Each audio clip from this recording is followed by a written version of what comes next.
Welcome to Universal Journey Talk, spreading positive energy. I am Kirk with my brother, Eric, the Allegoris. What's going on, man? Hey, so we're here once again to spread some more positivity out there, and I'm all ready. I've got all my gear on. Everything's good. I'm feeling good. Got my energy going. But before we get going on to our main topic, which actually kind of goes along with what one of the comments are, is we're going to be talking about contagious negativity. This is something that I kind of got reading from one of the comments, and actually we'll go right to it. So with that being said, we're going to start off here. Once again, Heather Robinson wrote in. Now, what she did was she kind of wrote in regarding, it's like a follow-up to the last responses that we had to her, just to kind of go a little bit further, and then we'll just we'll take it from there. So she once again was just kind of really just delving into the effects that having her children go to this Catholic school. So she was talking about, once again, about with the rules and everything. Now, I mean, there's rules in life, but how one of the key points she was saying here is an environment that was breaking my children down emotionally. And, it's interesting how I guess she was very aware of that, seeing that there was a difference happening, and jumping down a little bit that we can cut the strings that tie us to traditions that may prevent us from growing and loving fully. So that I found interesting because, you can understand how sometimes, because of the way that we're raised, because of whatever type of upbringing that we have, we're told a certain way or raised to think a certain way. Well, like this is love or this is compassion or whatever. But I think as beings that are trying to be higher conscious and stuff, it's better to take in the examples that are given to you by your parents or whatnot, but also then, to really decide for yourself. Because sometimes people will just say, that's the way I was raised. And, that's, you don't have to be like that. You can always take certain things that resonated with you, but then kind of realize that there may be certain things, like for instance, hitting your kids. That was so much more prevalent, back in the day. Now, not so much. It's definitely, times have changed.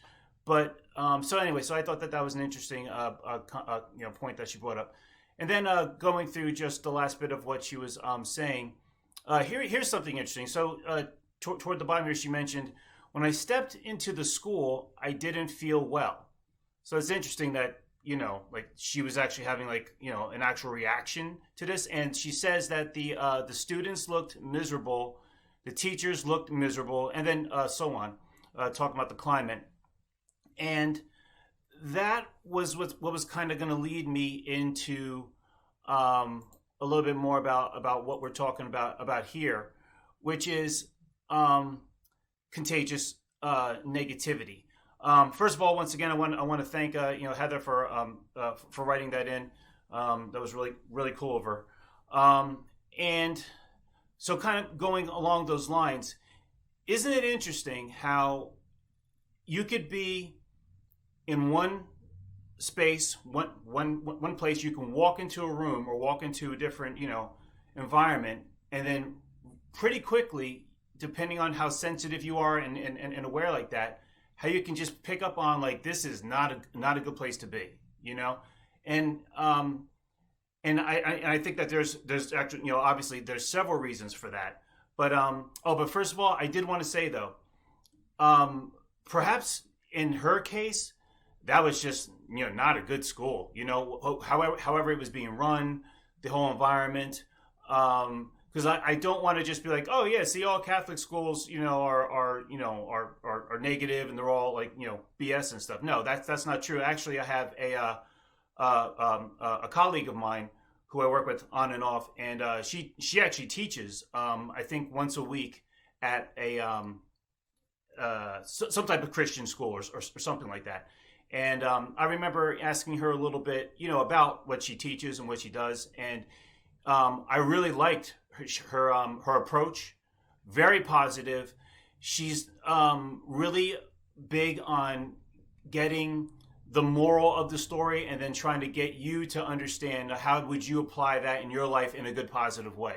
And it seems like the kids love her.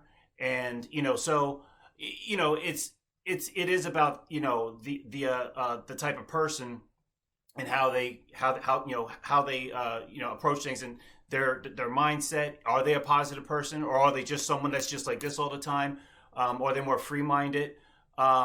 And that was kind of something where leading into here now I was going to say about contagious negativity, which is that a lot of times I know for myself, I'm sure many people can, probably relate to this, where you ever have like a job that you work at or something, and you love it. It's just a great place. Maybe you don't make as much money as you could working somewhere else, but you find that just it's almost worth it to not make as much money because you love the people, you love going there, you love what you do.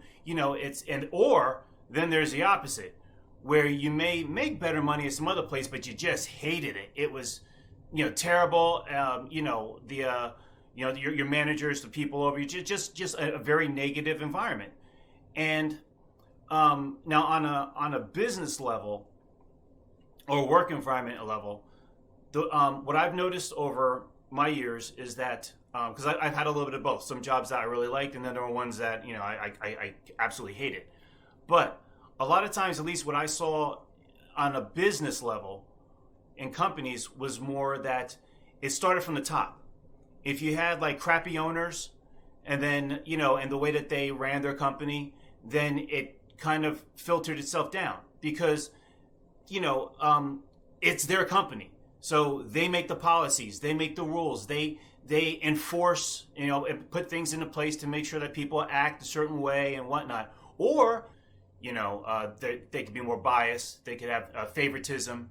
There could be a lot of unjust type of ways of running a business, and all these things are going to affect, the work atmosphere. It's going to affect the attitude of the employees, and I've worked in places where, the place could be actually pretty cool.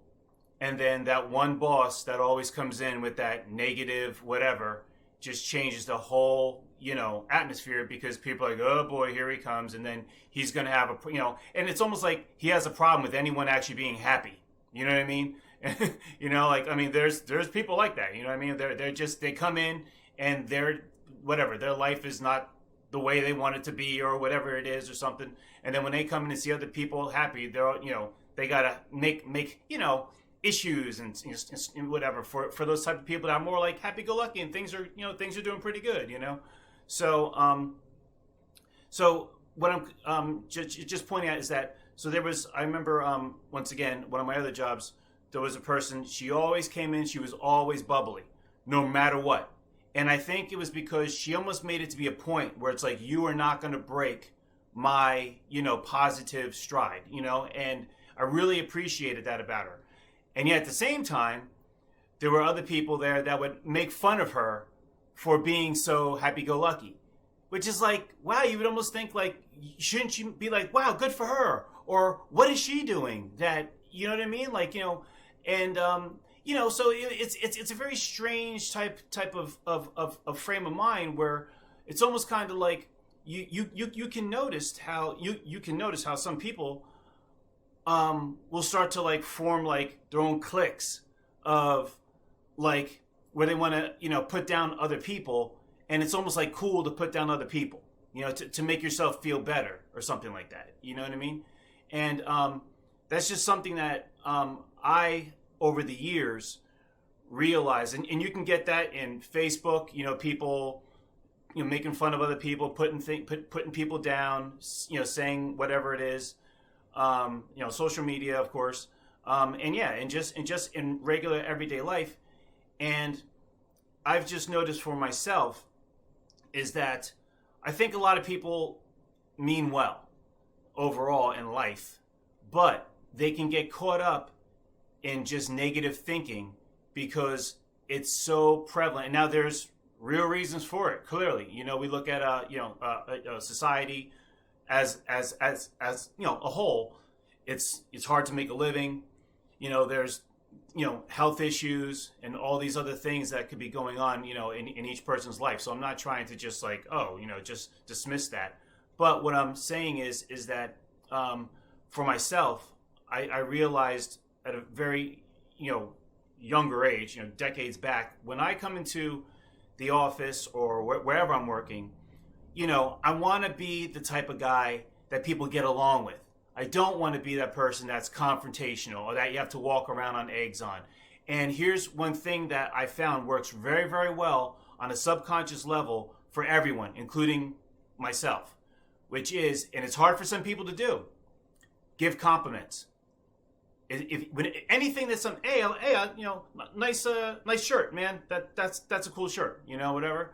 Or whatever. Hey, man, yeah, what you just did back there, that was pretty smart. I like that. I'm gonna, whatever. I like your hair today, or whatever it is. And I noticed that the more that you say more positive things to people, it just opens them up. It makes them feel better for their day. Like I would notice, certain, let's say, outfits of whoever it is, whoever came in something with a new outfit or something, or just something that I just thought was cool or attractive or whatever. I would make note of it, and then I would notice that person would probably tend to wear that more often. You know what I mean? Because it felt good, and you don't know. Hey, man, some people live going days or weeks sometimes without anyone ever telling them anything positive or acknowledging something good about them. So that to me is like a very important tool of increasing positivity and keeping the atmosphere, at least in a workplace. It tends to work. It's just a good thing. Yeah. Were you gonna say something? Sometimes,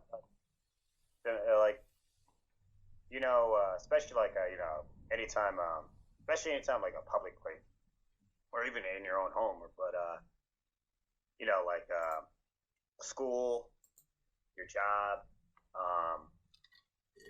just like energetically speaking, again,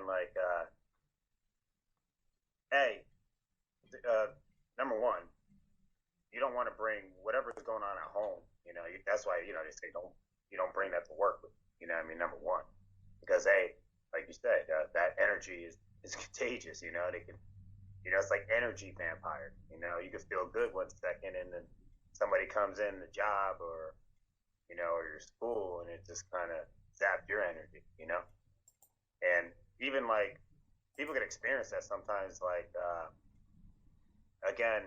Energetically speaking, if someone's sitting in a chair and what have you, when they get up, when you go sit in that chair, it doesn't mean that their energy left with them.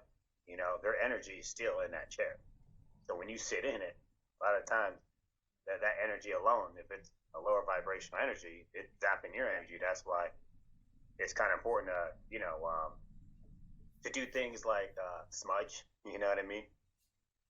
When you leave your house, when you get up in the morning, smudging, and cleaning your aura, because these things exist. If you understand these things or believe in these things, you have an electromagnetic field that surrounds you, and just like it's attracting. Like people don't understand, your electromagnetic field can attract, however they measure it, but they say like up to a half a mile away radius. You know what I mean? So a lot of times you ever have maybe a moment or you're in a good mood, and then out of nowhere you're just kind of like feeling funky out of nowhere and just really no reason. Sometimes it's like, what kind of energy are you just picking up just from that radius, or you know what I mean? Right. That's right. kind of like in the Bible where it says bad association spoils useful habits. Right. Sometimes just depending where you are, like I said, that energy can be draining you. Thanks for watching this segment of the full episode to be posted Sunday afternoon. Much more to be discussed in the next part, so give this video a like, leave your comments for us to reply to in future episodes, and stay notified by hitting the subscribe button.